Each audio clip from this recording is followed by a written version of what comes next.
Well, thank you for that background. So how do you describe the Paradoxical Commandments? What is the message you wanted to convey? I like to say the Paradoxical Commandments are guidelines for finding personal meaning in the face of adversity. So that's why each one starts with a statement that's supposed to be adverse, something irritating or difficult or frustrating. But then each one is followed by the positive commandment to do the right thing anyway, love people anyway, do good anyway, and so on. And so, that's the paradox. The paradox is that even when the world's difficult, even when things seem really crazy, we can still find personal meaning and deep happiness. And we do that by facing the worst in the world with the best in ourselves. That's the idea. So the message is that there are some things that we can't control. So, as individuals, we can't control the world economy, world population growth, natural disasters, fires and floods, when a terrorist might attack, when a war might break out, which companies are going to succeed, which jobs will be created, which jobs will be eliminated. We can work hard and prepare and seize opportunities. We got to do that.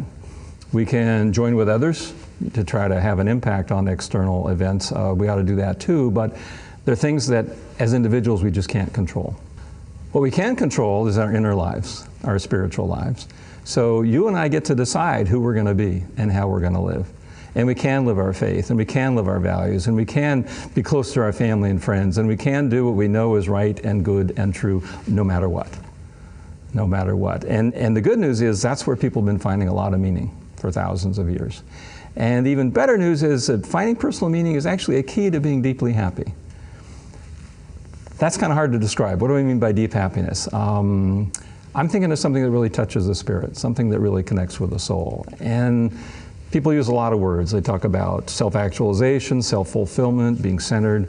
People talk about following their passion, their bliss. I think for people of faith, it's about finding the divine will for your life and then living that will. But whatever it is, however we define it, we know that finding personal meaning is the key. So a lot of people see the Paradoxical Commandments as a personal declaration of independence. From all that stuff we can't control, we can still find meaning. It's how we respond to what the world is doing. I've had people tell me that for them it's a no excuses policy.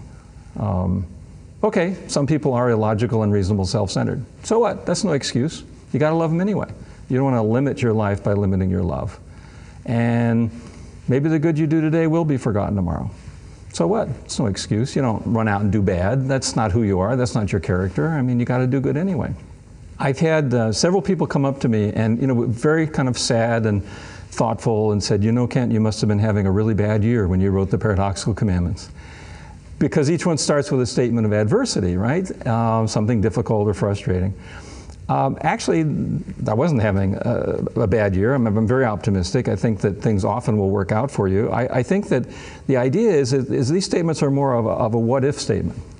So what if people are illogical, unreasonable, and self-centered? You got to love them anyway. What if the good you do today will be forgotten tomorrow? So it's more of a what if. I don't think that all of life is adverse all the time. The question is, what if life is really tough? What if bad things really happen? What if you put your heart and mind and soul into a program or a project and it just fails, and it fails miserably? Or what if you do a brilliant job and nobody notices? Nobody. And the answer is, so what? So what? You still got to be who you got to be. You still got to do what you got to do. You still got to live your faith and live your values and be close to your family and friends and do what you know is right and good and true, because that's where you're going to find the meaning.